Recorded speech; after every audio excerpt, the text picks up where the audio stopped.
Continuamos en Revista 110. En este momento le damos la bienvenida a Cristian Molina, presidente ejecutivo de la Asociación de Fiduciarias Dominicanas. Gracias por estar con nosotros de nuevo en este programa, Cristian. A ustedes, gracias por la invitación. Siempre es un placer estar aquí con ustedes. Sí. Se quedaron unos temas pendientes en el programa pasado, porque aquel programa lo hicimos y estábamos averiguando más lo que era, hablando de las figuras, como el fideicomiso, los fondos de inversión, las alianzas público-privadas y todo eso, pero yo creo que debemos de tomarnos unos minutos y uno que se puso a ver algún tipo de información ya con esto de lo que es un fideicomiso, de edificar a la gente para que veamos cómo ha ido evolucionando lo que es los fideicomisos específicamente y los diferentes tipos de fideicomisos en República Dominicana. Cristian, me llama la atención que ya este sistema, que es una ley, tiene 10 años, casi una década en República Dominicana. Háblanos de lo que sería la evolución, cómo ha ido evolucionando esto y en qué medida ya tenemos una experiencia para si hay algunos puntos que debiéramos adecuar de lo que es los fideicomisos. La verdad, en 10 años han pasado muchas cosas, muchas cosas. Hace 2 semanas celebramos, de hecho, la primera década del fideicomiso en República Dominicana y empezamos con una serie de datos estadísticos que no habían sido nunca publicados y que son sorprendentes. Mira, en República Dominicana hay, al mes de agosto del año 2021, más de 150.000 viviendas en proceso de construcción a través de fideicomiso. 150.000 viviendas. En 10 años se han entregado a este año 2021 40.000 viviendas a familias dominicanas. Y de esas 40.000, de 10 viviendas, 9 son viviendas de bajo costo. O sea, el impacto es muy medible ya. En patrimonio administrado, activos administrados, que no es un acumulado, sino un monto a esa fecha de agosto, en fideicomisos existían cerca de 140.000 millones de pesos en activos administrados en República Dominicana. Y de esos 140.000, en fideicomisos inmobiliarios exclusivamente, más de 90.000 millones de pesos. Vamos a hacer una pausa y seguimos hablando de la evolución y de lo que ha pasado. ¿Por qué los fideicomisos? Hay varios tipos de fideicomisos que vamos a hablar un momentico, pero el fideicomiso inmobiliario, ¿qué beneficios tiene con relación a los demás?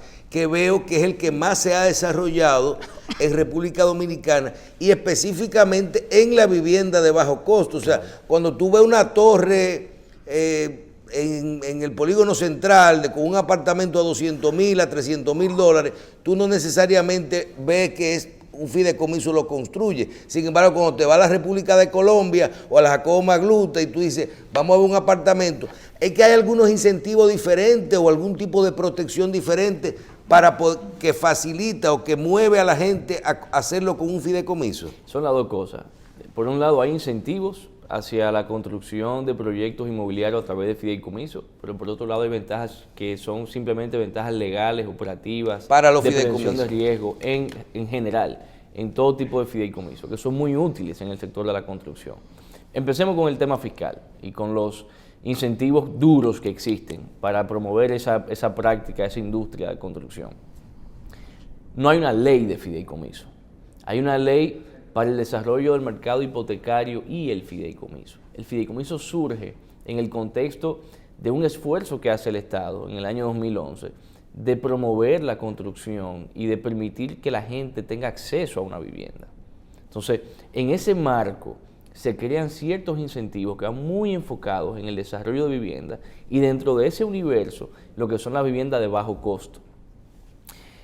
Los proyectos de vivienda de bajo costo, siempre que sean a través de fideicomiso, y cuando digo bajo costo, a partir de ayer, que se modificó la ley 189/11, son viviendas que tienen un precio de venta inferior o igual a 4.5 millones de pesos. Cuando pasó la ley inicialmente en el 2011, era 1.8 millones. 4.5 millones de pesos, eso viene siendo Sí, ya lo han subido bastante. Sí, correcto. Y eso responde a muchos factores. Primero a temas inflacionarios, ahora con la crisis que se ha visto del aumento de costos. O sea, es una necesidad ampliar ese techo para permitir que más personas tengan acceso a una vivienda. Entonces, para ese tipo de vivienda hay exenciones de impuestos que son totales. O sea, no aplica ni siquiera en impuestos de licencia de construcción, tarifas y tasas como esa, tarifas de uso de suelo, nada de eso. No aplica el 0.15 de transferencia bancaria. Hay un bono que tal vez es el incentivo más importante. Para los que hacen el fideicomiso, el proyecto, ¿tiene alguna diferencia fiscal el trabajar con un proyecto de bajo costo que un proyecto de fuera de las garantías que te da? No, los incentivos van enfocados en el consumidor final de la vivienda. Para el promotor es indiferente que sea un proyecto de bajo costo o uno ordinario, en términos materiales, ¿verdad? Es el mismo tratamiento fiscal. Pero el comprador de la vivienda recibe un bono del Estado, que es lo que popularmente se llama el bono ITEVIS, que es cerca de un 10%. Solo es para viviendas. De bajo costo. Pero no aplica, por ejemplo, para solares. No, viviendas de bajo costo. Tiene que ser solares, viviendas. Y tiene que, además de cumplir con el requisito de lo que se establece como vivienda de bajo costo, para aplicar para ese bono también tiene que ser una primera vivienda. Obligatoriamente. Primera vivienda, y eso es en la pareja. O sea, si tu esposo o tu esposa tiene una vivienda... Tiene que ser una familia en formación. Correcto, es una primera vivienda. No tiene que estar en Dominicana. Y no pueden haber dos. No, exacto. Tú puedes ser un dominicano residente en el exterior y aún así calificas. Y un familiar tuyo en primer grado puede ocupar la vivienda en Dominicana.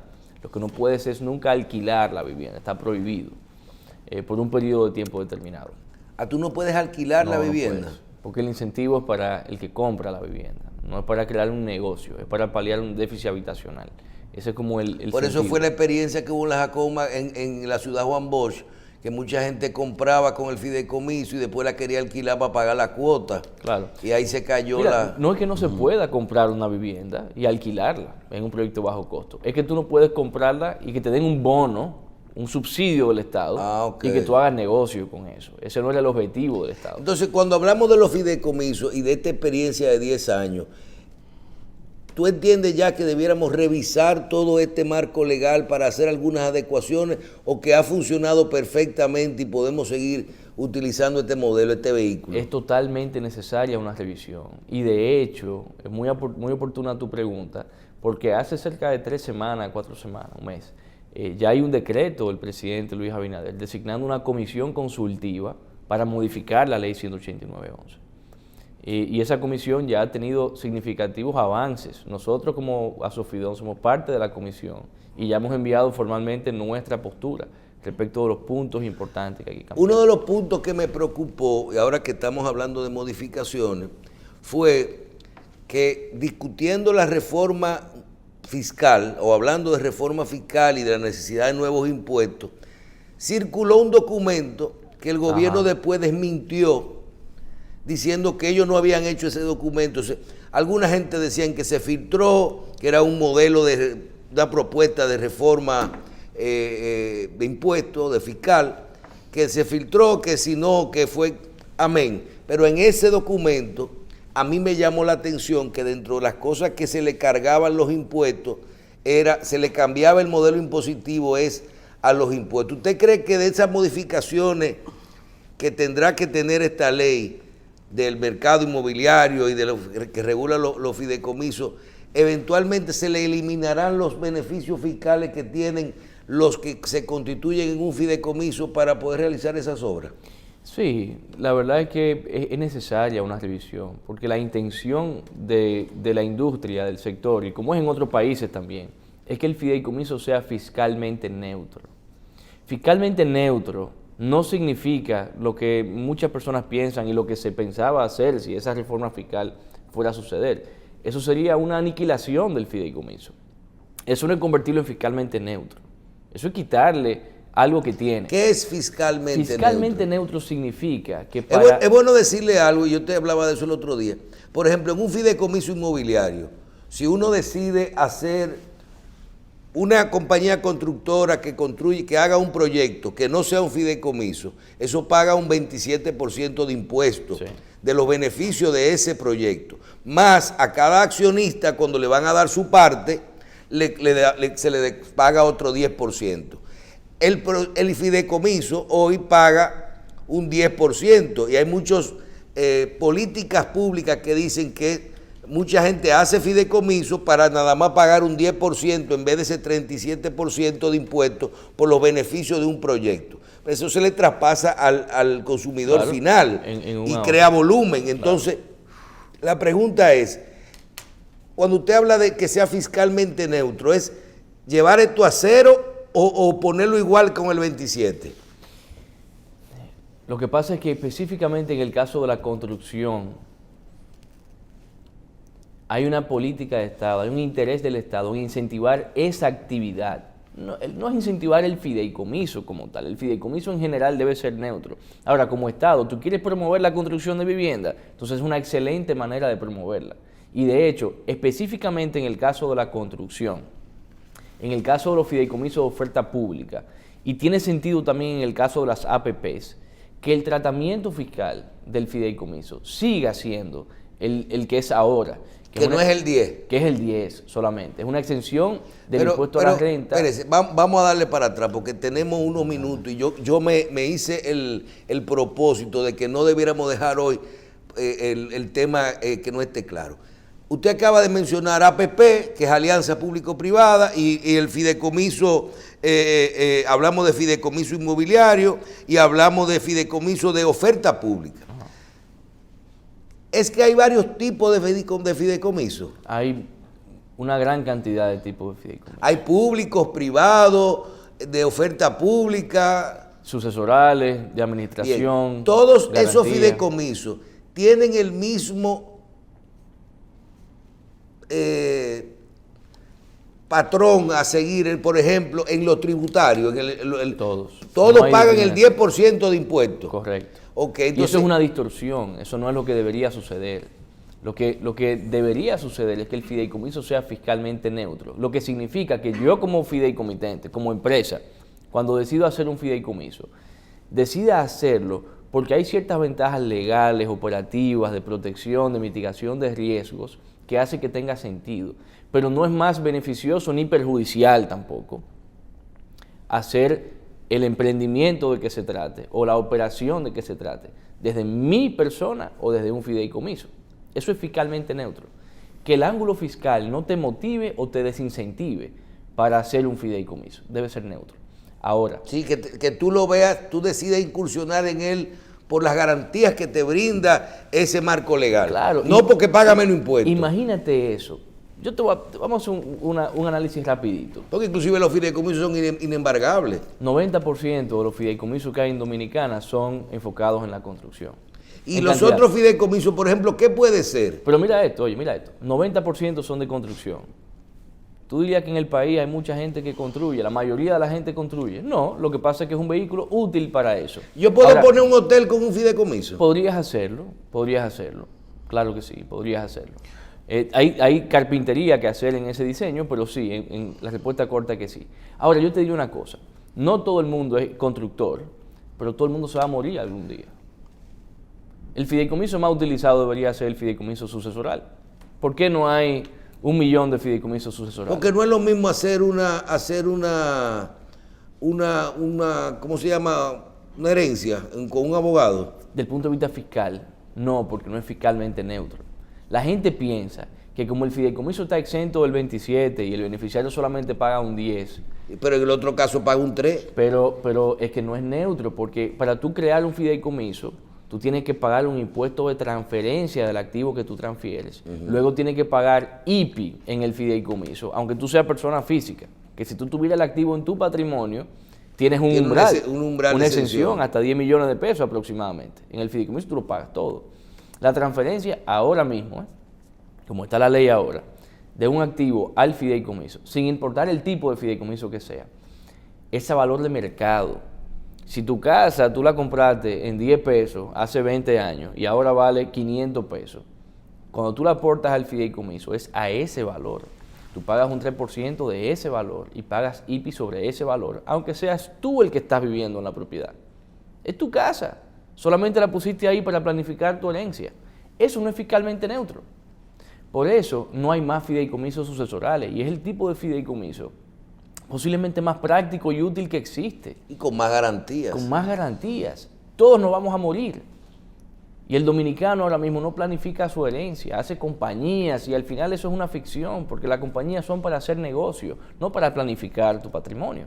Entonces, cuando vemos la foto completa, nos damos cuenta. Por eso es que usted entiende que hay cosas que hay que modificarle la ley. Para resolver ese tipo de decir, ¿por qué la gente no lo ha utilizado esta figura para el tema de la gerencia? O para lo sucesoral, o porque fiscalmente no es neutro. Mira esto que es interesante. Ayer estábamos en la convención del Sistema Registral Dominicano, celebrando los 100 años del Sistema Registral Dominicano. Y en un panel que estuve compartiendo ayer, estaba también el registrador de títulos de Costa Rica, José Quiroz se llama. Y él explicaba que el 99% de los fideicomisos que hay en Costa Rica son de garantía. Son fideicomisos de garantía. La hipoteca no se usa. ¿Por qué? Bueno, muy sencillo. Es que el fideicomiso te permite colocar un activo como garantía de una obligación y que la ejecución de esa garantía sea extrajudicial. Imagínate lo que significa para un acreedor no tener que embarcarse en un proceso judicial para materializar una garantía, y lo que significa para el deudor poder tener acceso al crédito rápidamente, de manera más económica, porque el riesgo y el litigio en la materialización tiene un impacto en la tasa del préstamo, obviamente. Y un costo. Y un costo para el financiador. Y la fiduciaria realmente, pues la gente cree que es sencillo. Cuando tú vas a hacer un fideicomiso, por ejemplo, de construcción, y tú te buscas una fiduciaria que te maneje ese fideicomiso, ¿verdad? Realmente dirigen el proceso de recepción de fondos, se involucran, controlan, supervisan, hasta el tema, por ejemplo, del cumplimiento del... Prevención de lavado. Ajá, de todo eso lo maneja Te voy a responder... O realmente no, tú lo que haces es que le rinde cuenta, informe No. Es más invasivo de ahí. Antes de pasar a eso, termino con la ventaja para el deudor del fideicomiso de garantía. Para el deudor, ahora mismo, una hipoteca te la ejecutan y lo que sale en el periódico es pública subasta, parcela número 2 del DC número 3 de Santo Domingo. Eso no se vende. Eso se le adjudica al banco. No hay nadie que entienda que eso es un apartamento de 5 habitaciones. No hay un esfuerzo de venta. Tú como deudor pierdes tu propiedad por un préstamo de 5 millones de pesos y tu propiedad vale 30. Hay una pérdida de valor severa. ¿Y en el fideicomiso cómo es? Es una venta comercial. El precio de venta es el valor de mercado. Se contratan corredores que salgan a vender el inmueble por un periodo de tiempo. Y hay por lo menos la esperanza viable, ¿no? Real, de que yo como deudor tenga un remanente y que el resto se le pague al banco. O sea, es un vehículo sumamente útil. Aquí está muerto, porque nadie va a hacer un fideicomiso de garantía si tengo que pagar el 3% de transferencia a valor de mercado del inmueble o del activo, no del valor del préstamo, que es inferior. Entonces, ahora, volviendo a tu pregunta, Michelle, el fideicomiso inmobiliario no está tan regulado en la ley y no debe estarlo, está bien así. Lo que significa que la ley te dice, el fideicomiso inmobiliario es tal cosa, pero no te dice cuáles son las condiciones específicas que tiene que seguir una fiduciaria, que tiene que tener un contrato de fideicomiso inmobiliario. Y por tanto, cada fideicomiso es distinto. Cuando tú me dices, la fiduciaria se involucra en la recepción de los fondos. Cada fiduciaria hay una que son más jodonas que otra. Claro. Ahora, yo te puedo decir cuál es la buena práctica. Lo que como constituyente de un fideicomiso, como comprador de un proyecto, como inversionista en un fideicomiso, lo que yo le diría a esa persona, fíjate que sea así. Número 1. Tiene que ser una fiduciaria que esté acreditada tanto por DGI como por Super de Bancos. Está sujeta a un grado de regulación mayor y estamos pidiendo que sea todavía mayor el grado de regulación. Segundo, el contrato de fideicomiso tiene que contemplar no solamente la fase de preventa, sino el desarrollo del proyecto. Hay fideicomisos de preventa y fideicomiso de desarrollo inmobiliario. Y los dos son inmobiliarios. Tercero, el punto del punto de equilibrio del fideicomiso, ¿cuál es? Eso no está regulado en ningún sitio, pero es la piedra angular que mitiga riesgos. El punto de equilibrio yo lo definiría como... Cuando se sale el costo del proyecto. No, es el momento en el cual nos damos cuenta de que el proyecto ha reunido todos los requisitos para ser exitoso y a partir de ese momento empieza la inversión de capital en el proyecto. Es como cuando tú tienes una novia... Pero eso funciona para el fideicomiso de desarrollo, no para el fideicomiso de preventa, porque en el de preventa es, creo que la mitad, la expectativa que tú te llenes, la mitad del proyecto. Claro, se vendió la mitad, ya, agarra el dinero. Entonces, ni siquiera se vendió, se prevendió. Exacto. Porque es un inicial que se toma. No es ni medianamente una garantía similar a la de un fideicomiso de desarrollo. El punto de equilibrio, yo decía, es como cuando tienes una novia y no sabes si te quieres casar, no la has conocido bien todavía. Entonces, el noviazgo es el periodo anterior al punto de equilibrio. Estás conociéndola, conociendo su familia, sus costumbres, etc. Y luego tú dices, mira, esta persona cumple con todo lo que yo... Y es mi convicción que esta es la mujer de mi vida. Entonces, en ese momento que se cumplió el checklist, tú decides casarte y entrar en una relación perpetua con esa persona. Es el punto de equilibrio. Durante la fase de preventa, que es la que va anterior al punto de equilibrio, el objetivo es conseguir los permisos de construcción.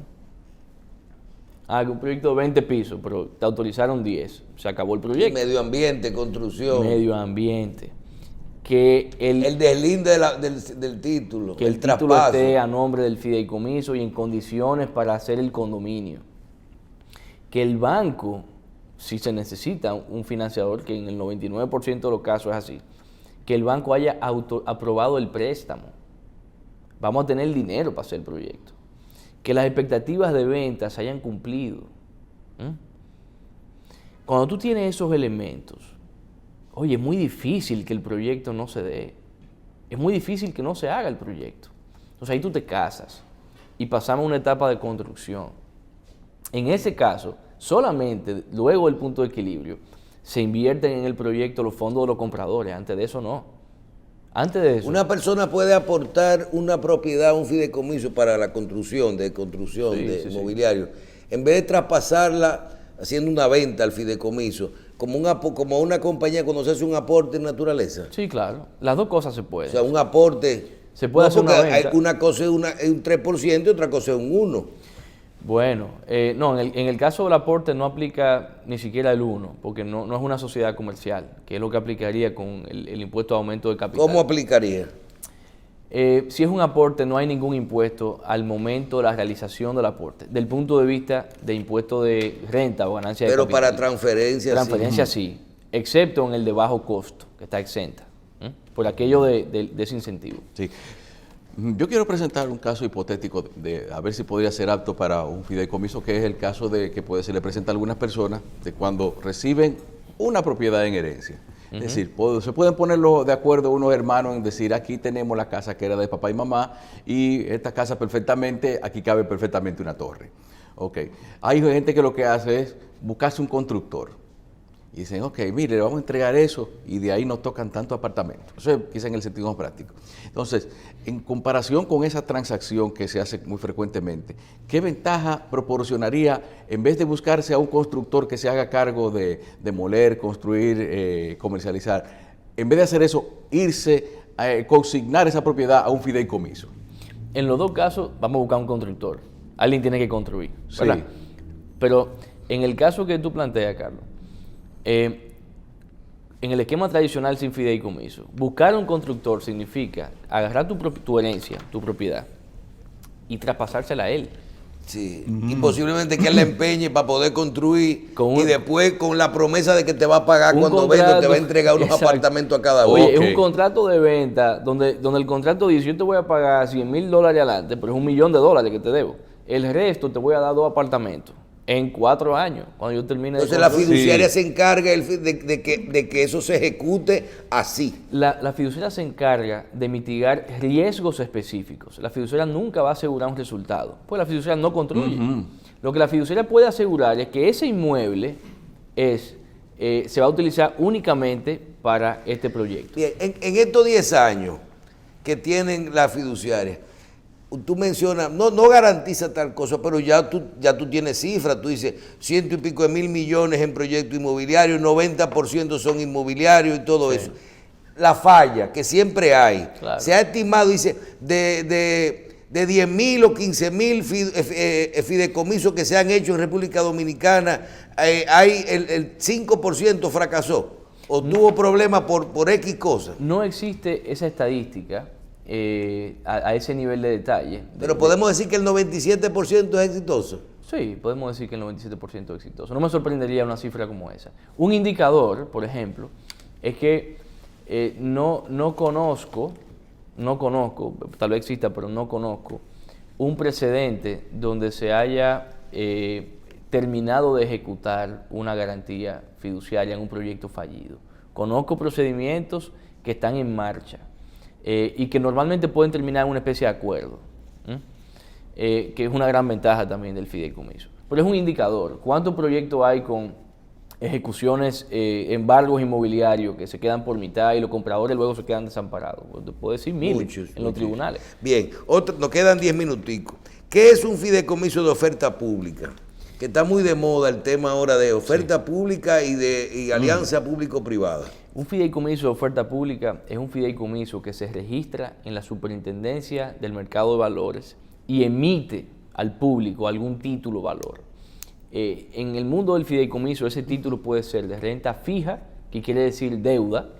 El fideicomiso emite un título a 100 millones de pesos, a 10 años, a una tasa específica, y todos nosotros podemos comprar ese Entonces, título. una empresa dominicana que se quiera ir al mercado de valores, así como uno ve la película que se venden acciones y tú compras y vendes por los días, tiene que convertirse primero en un fideicomiso de oferta pública para ir allá. No, tiene la vía de ir directamente y convertirse él en un emisor. Lo que pasa es que el fideicomiso es otra vía, es una vía todavía más. Yo no lo vería como un tema de garantía, yo lo vería como un tema de estructuración, de qué conviene más entre ir directamente al mercado de valores y emitir acciones o emitir deuda o hacerlo a través de un fideicomiso. ¿Cuál puede ser la razón que yo te diría? La regulación. La regulación, también el hecho de que no te conviertes tú como un sujeto, un participante del mercado, con lo que eso implica. Cuando habla de oferta pública no tiene que ver nada con el Estado, sino con que es oferta de que pueden ser parte del fideicomiso. Es una oferta dirigida al público. Tú puedes ofertar pedacitos de ese fideicomiso al público, dirigido al público, en vez de financiar. Por ejemplo, voy a hacer un fideicomiso inmobiliario de oferta pública de la construcción de 1.000 apartamentos en la República de Colombia. En vez de irme a un banco a buscar dinero, me voy a la Superintendencia de Valores y me convierto en un fideicomiso de oferta pública. Entonces, quien nutre ese proyecto cuando abre es la gente que va y dice, ¿qué tú quieras? Yo quiero 10.000 pesos en ese fideicomiso, o yo quiero 100.000, y se convierten como en socios del fideicomiso. Exactamente, tal cual, de eso mismo se trata. ¿Qué es un fideicomiso cuando tú involucras el Estado, alianza público-privada? Bueno, ahí hay dos vertientes. Por un lado, si el fideicomiso es fideicomitente, estamos ante un fideicomiso público, no un fideicomiso de alianza público-privada. Ahora, por ejemplo, lo que es red vial, lo de los peajes, público, y lo de los parqueos, público. Eso ahí no hay. El único actor ahí es el Estado. Aparte del entonces, ¿para qué ellos hacen un fideicomiso? ¿Para ellos mismos cuidarse de ponerse reglas de juego? Mucha ventaja. Del punto de vista estratégico, hay proyectos del Estado que tienen un retorno a 20 años, ¿verdad? Pero los gobiernos duran 4 años o 8. Entonces, tal vez es una manera de decir, esta idea que tuvimos hoy. Por ejemplo, lo que se hizo en la carretera de Samaná, se pudo con el famoso peaje sombra y la construcción de la carretera, si se hubiera hecho con un fideicomiso público, claro, no tuviéramos el problema hoy del peaje sombra. Por eso es que el presidente quiere hacer la del ámbar con un fideicomiso. Pero eso va a ser una APP. ¿Qué es eso entonces? Es una alianza público-privada. En una APP, el Estado le dice a un privado, mira, yo quiero hacer una carretera ahí, pero yo no tengo dinero para hacerla. ¿Entiendes? Entonces lo que yo voy a hacer es que te voy a dar el derecho de uso de la vía, del espacio territorial donde pasa la carretera, y tú la construyes a tu riesgo, con tus fondos, bajo las condiciones que acordemos. Ahora, en esa alianza público-privada hay una distribución de riesgo. Yo como Estado te garantizo el disfrute pacífico del terreno y te garantizo la continuidad de ese contrato. Y que tú vas a poder seguir cobrando el peaje de esa carretera. Y luego vuelve hacia mí el contrato. Y cuando yo decía en el caso de los parqueos... Este fideicomiso es privado, por cierto. O sea, en ese caso, el privado es el que hace el fideicomiso y pone todos los activos en ese fideicomiso para la operación de la carretera. En una alianza público-privada. En una APP. Entonces, muchas veces sucede que el Estado también puede pasar, que el Estado te diga, yo quiero construir un puerto, por ejemplo, algo como el Caucedo. Correcto. Pero yo construyo y el Estado me da el permiso, ese privado también. Correcto. Ahora, si el Estado pone dinero y yo pongo dinero, entonces es público-privado. Sigue siendo privado. Lo que hay es un compromiso de aportes firmes o contingentes de parte del Estado, pero sigue siendo un fideicomiso privado. Y en esos países, por ejemplo, que yo voy y tú dices, aquí hay un parque público del ayuntamiento de la ciudad, pero abajo hay una compañía que le dan el terreno del parque para que haga 5 pisos de parqueo o 10 para abajo, le construye el parque otra vez arriba, ¿verdad? Igualito, lo usa la gente para caminar y para hacer una feria, pero el subsuelo se lo dieron en una alianza público-privada y el hombre puede cobrar el parqueo ahí. Oye, eso es un APP. Eso es una preciosidad. Eso es una APP. Funciona, es lo que se necesita aquí, si queremos hacer infraestructura un paso más rápido, porque necesitamos no solamente el dinero del sector privado, sino la experiencia y la innovación del sector privado, que es otra dinámica, ¿no? Pero aparte de que sea APP, también puede ser, aparte de un fideicomiso de alianza público-privada, puede ser oferta pública. O sea, que puede suceder que el privado haga el proyecto y después diga, ¿tú sabes qué? Ahora vamos a vender este proyecto al público, de manera que AFPs, inversionistas como nosotros puedan comprar una participación en ese proyecto. O sea, ¿eso se puede hacer con el sistema eléctrico dominicano? Se puede hacer con cualquier servicio público que exista.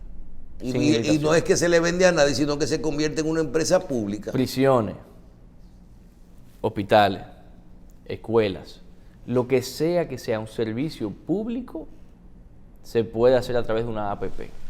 Bien. Vamos a agradecer a Cristian Molina, presidente de la Asociación de Fiduciarias Dominicanas, todas estas explicaciones, que siempre serán pocas, sobre lo que es el sistema fiduciario en República Dominicana. Gracias por estar con nosotros y tenemos todavía que ver ahora qué va a pasar con esta comisión, ¿verdad?, de modificación a la ley, a ver si se puede avanzar y no retroceder. Claro. Porque cuando se hace solamente con fines de impuestos, no tiene sentido. Tiene que ser algo integral, completo. No, y si le pierde el incentivo, entonces la gente deja de usar la figura. Correcto. Gracias, Cristian. Gracias. A ustedes. Muy amable.